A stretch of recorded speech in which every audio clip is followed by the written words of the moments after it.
Hey Google, stop. Play If You Wanna by the TVC. Here it is on Spotify.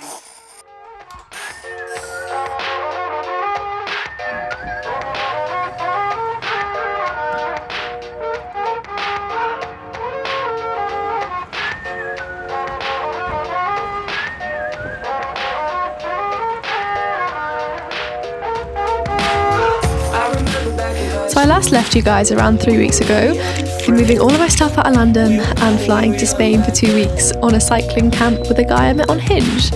I was understandably feeling quite chaotic and unsure of what the next few months would bring for me. Within the confines of find somewhere to sleep, don't spend too much money, and don't get fired, I could literally do anything.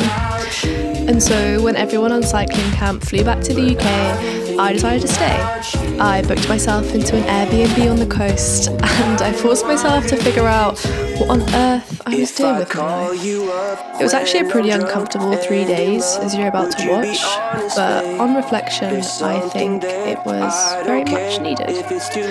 Lucky enough for you, I filmed it all for you. So if you are new here, hi, I'm Laura, and welcome to Figuring Out My Life, 3 days alone in Spain.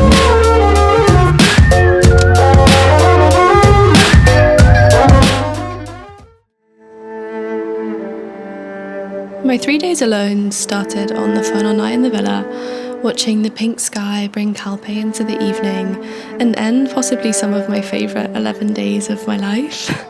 The next morning, as I packed up my stuff, it was dawning on me that suddenly being on my own was actually going to be quite uncomfortable.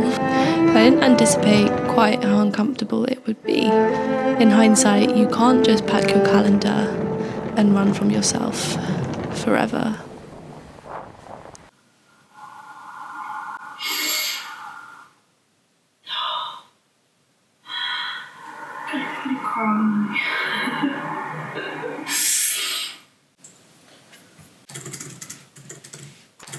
So when I handed in the notice to my now very empty London flat in December, it felt very spontaneous, even though it was a long time coming. And I think that's quite similar to a lot of big decisions. I think because you never really feel ready for something, and often you have to act before your brain can stop you. And I think being on my own in the middle of January was the moment that my brain really caught up with me. I needed to find a new home, a new career, a new goal, a new purpose in life. Oftentimes it's only when you come out of a situation that you can really process it. And so I guess that's kind of what this video is. My days alone in Spain, and what I was thinking, what I was feeling, what I was going through. And I like sharing it with people because it feels very meaningful to connect over things that I pour my heart.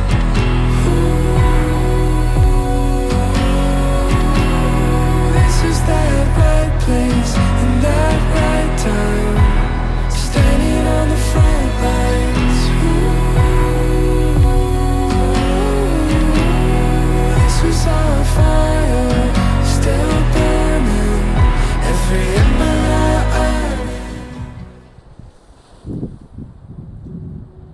The phrase, "you can become anything you want to be," has made me feel both like a bird and like I'm in prison. I often get paralysed by having too many options. What if I picked the wrong one? I think the only wrong decisions were the ones that you were too scared to make, and so I have picked a bunch of things I want to give a go. So here lies my plan for 2025.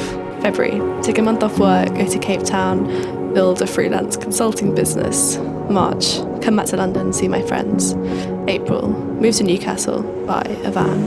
Celebrate 2 friends' birthdays in the Peak District. May, June, July, renovate my van, train for triathlon. August, get to Estonia for the 28th, film Ironman Tallinn. September, October, explore Europe on my bike, get to Croatia for the 19th. Race the Ironman 70.3. November, December, have some winter adventures, go skiing. Come home for Christmas. Document the whole thing, convince people to join you for a bit, and try not to run out of money.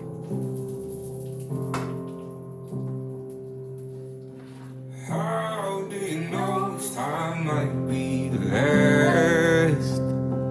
What I would give just to see you again.